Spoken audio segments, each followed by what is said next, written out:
Hi, I'm Marco, and this is the Code Cafe Code Editor. It's a real time collaborative code editor that runs entirely in your browser. It's like Google Docs, but for code, and it's built fully from scratch using a custom operational transformation engine. But I'll explain what that means and how it works a little later. For now, I'd like to walk you through what it's like to actually use Code Cafe. As you can see, we've got this web view on the right. This is where our page gets rendered. Down here is the integrated terminal. And over on the left, we have the side panel with the file explorer. And of course, front and center, we have our main editor area. And let's try typing something really quick. And as you can see, it instantly renders in the preview. Let's also change the background color really quick. And I think I like this green right here. And of course, the core feature is collaboration. So I'll go ahead and click on this share button, and it asks for my name. And I can also pick a color so that others know who's who.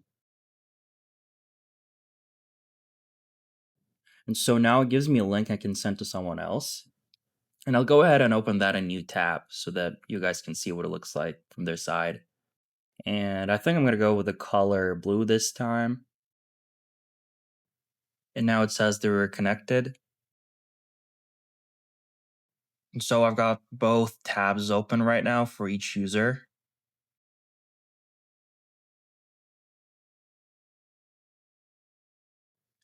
And you'll notice when I select text on one screen, it instantly shows on the other side as well. And of course, if I start typing here, it instantly shows on the other screen as well.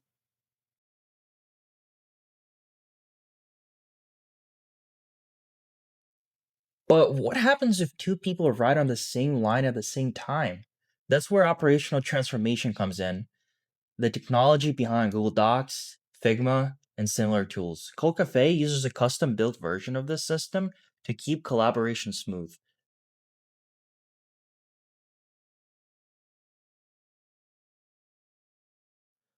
And let's take a closer look at how it works. All right, so let's talk about operational transformation, the algorithm that makes all this real time collaboration possible. So, first up, what even is an operation? You can think of a document in two ways. One is just the plain text, but the other is to represent every change made as a function. And that function is called an operation. And so you have the words hello world, and an operation will look something like the following. And retain one here just means move forward one step without changing anything. Let's call this operation A.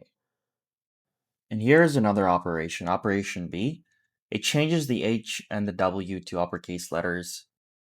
Notice the retain at the end. That's important because every operation needs to cover the full length of the document. And that's what allows us to compose them.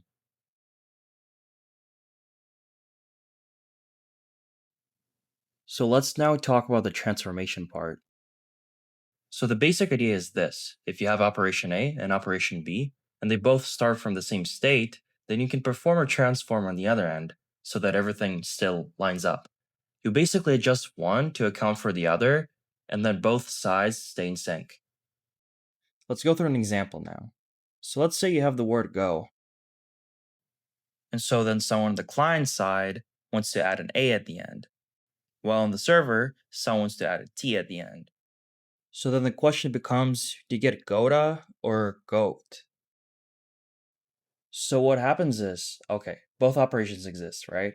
Well, operation B gets sent to the server, and the server, if there's any kind of race condition, the server always wins.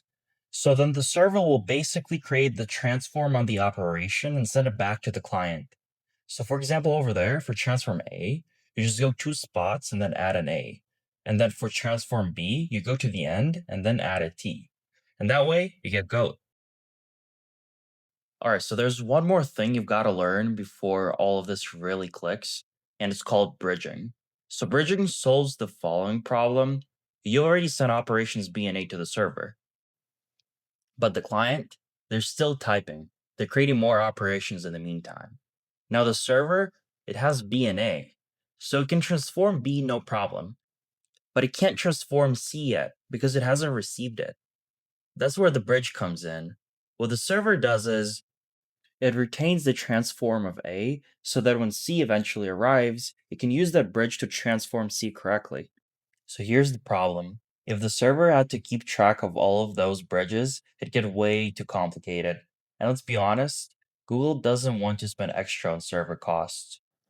So their solution is to push all of that complexity to the client. Your browser ends up tracking both your changes and the server's.